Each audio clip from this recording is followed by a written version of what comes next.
on avance. Donc, je voulais revenir sur le troisième levier, booster votre mémoire. Une fois que vous avez vraiment travaillé sur votre organisation, vous avez libéré de la place, vous allez être plus attentif et avoir plus d'énergie disponible pour mémoriser du coup. Là, j'aimerais bien reprendre une explication qui n'est pas de moi. Pour ceux qui suivent un petit peu l'actualité du blog, j'ai organisé il y a 2 semaines maintenant, avec 2 autres amis formateurs, le premier congrès de la mémoire à Paris, sur lequel je suis intervenu avec d'autres conférenciers. Et on avait, lors de ce congrès-là, Benoît Rosemont, un mnémoniste, donc vraiment un artiste de la mémoire, qui a construit un spectacle entier autour de la mémoire et du rôle du calculateur prodige. Enfin, lui, il se décrit comme un faux calculateur prodige, dans le sens où il utilise vraiment sa mémoire pour le calcul. Et il a un spectacle d'1 heure ou 1h30, je crois. Et il nous a fait une démonstration pendant une demi-heure qui était très intéressante. Et il a porté sa vision de la mémoire que j'ai trouvé pas mal. Et il parle de mémoire naturelle. La mémoire naturelle, c'est la façon dont on utilise la mémoire quand on ne met pas en place de stratégie particulière. Et cette mémoire naturelle a une caractéristique particulière, c'est ce qu'on appelle l'empamnésique. Je ne sais pas si vous avez déjà entendu parler de ça. L'empan, c'est une ancienne unité de mesure qui est la distance, grosso modo, entre le pouce et le petit doigt. Donc c'est une petite unité de mesure.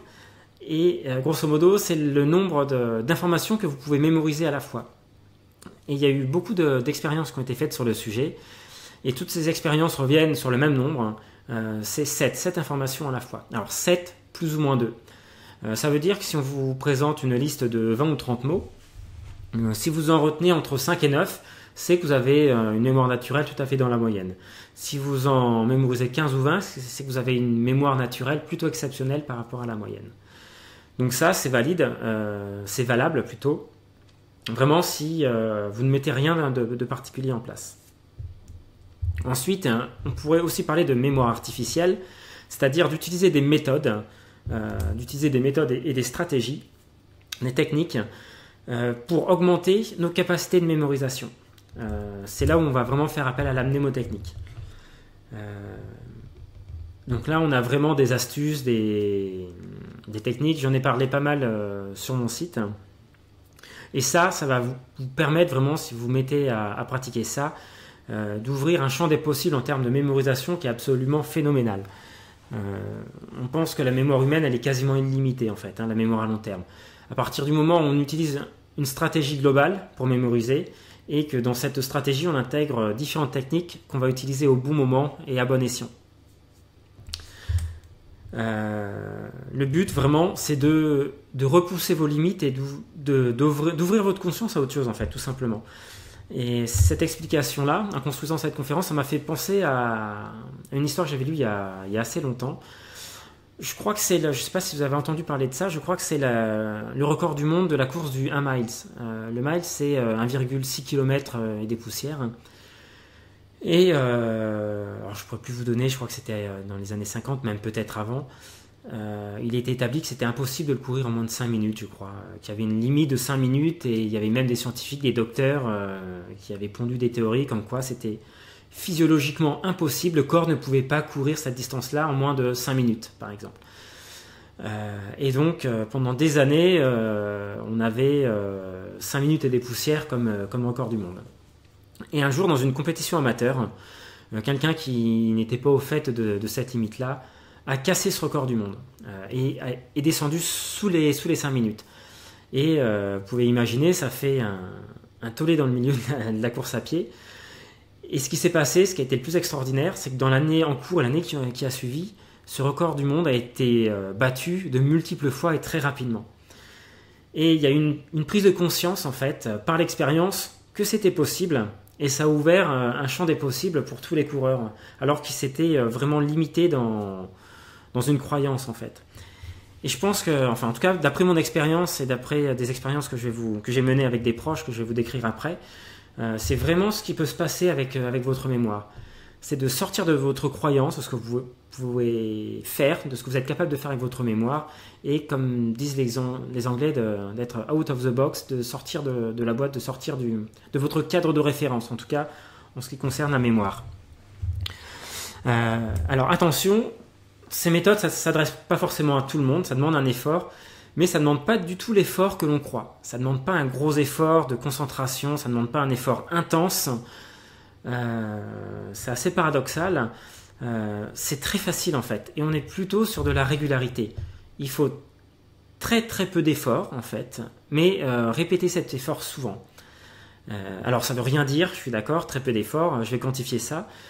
Je vais vous proposer l'exemple d'un défi après, où pour ce défi-là, par exemple, il faut prendre à peu près 5 minutes, 5-6 minutes, 2-3 fois par jour. Mais par contre, c'est important de faire ça tous les jours. Et en faisant ça, vous pourrez être capable de faire réellement ce que les autres vont considérer comme des exploits de mémoire. Donc retenez, c'est vraiment très peu d'efforts, mais on est plutôt sur la régularité, excusez-moi, sur la régularité de l'effort et la répétition.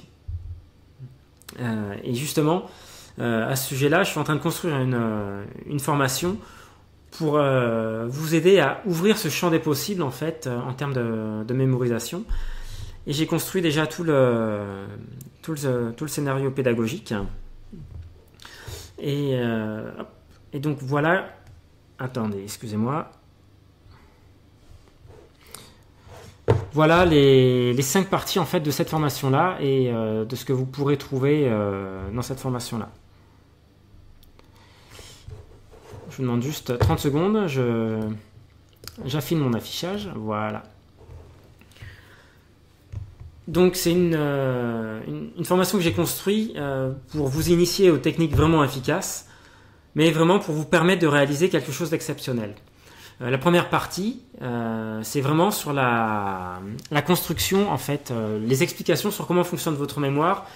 Ça va être vraiment sur les fondamentaux et sur ce que vous devez comprendre et connaître absolument pour utiliser les informations pratiques que je vais vous apporter derrière.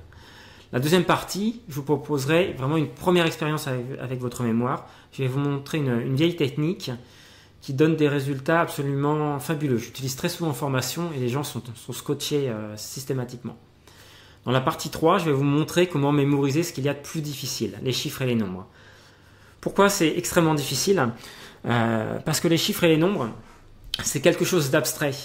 Et on ne peut pas rattacher quelque chose de concret à quelque chose à ça. On ne peut pas créer de crochet mémoire facilement. Mais il existe des méthodes pour ça et je vais vous donner une méthode, celle que j'estime la plus efficace, qui va vous permettre de mémoriser les chiffres très facilement. Ensuite, à partir de cette méthode, je vais vous montrer comment vous pouvez la rendre hyper puissante et c'est réellement le secret des mnémonistes, hein, comme la personne de Benoît Rosemont, mais c'est pas le seul, moi j'utilise très régulièrement. Également, c'est une méthode qui permet c'est la méthode qui va vraiment vous permettre de faire des prouesses en termes de mémoire. Donc ça sera réservé à la partie 4. Encore une fois, c'est très simple à mettre en place, c'est très très amusant. Ça demande juste un petit peu d'effort chaque jour, quoi. Prendre 5 ou 10 minutes dans vos moments libres. Et la 5e partie, c'est vraiment le défi en tant que tel. Je vais vous proposer d'apprendre les 100 premières décimales de pi. Je vais vous montrer la méthode exacte et vous allez voir que vous allez vraiment vous amuser. Alors, les 100 décimales de pi, en l'occurrence, ça ne sert à rien de les connaître dans le contenu.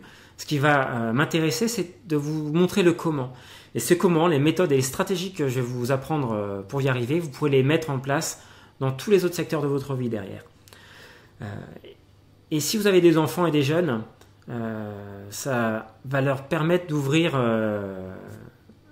leurs possibilités de mémoire, enfin de prendre conscience vraiment de leurs possibilités de mémoire. Vous pourrez trouver un petit peu plus haut, je vous ai mis 2 exemples en fait. Moi j'ai appris ces techniques-là quand mes enfants avaient 7 ans et 10 ans. Et ils ont tous les deux mémorisé 100 décimales de pi. Et je peux vous garantir que la méthode est amusante parce qu'à cet âge-là, leur faire apprendre quelque chose de rébarbatif, il faut s'accrocher. donc voilà, je vous montrerai les vidéos. Enfin, vous pouvez voir les vidéos sur cette page, je vous montrerai le lien tout à l'heure. Alors comme je vous disais, la formation, je suis en train de tout le scénario pédagogique est construit. Et je vais bientôt tourner les vidéos et je vais la mettre en pré-vente ce soir là pour ceux qui sont intéressés. Je fais un tarif très spécial pour ce soir de 57 € pour les gens qui veulent me suivre. Je vais vous laisser le lien dans le chat et vous pourrez vous connecter juste après pendant que je vais faire un temps de questions-réponses.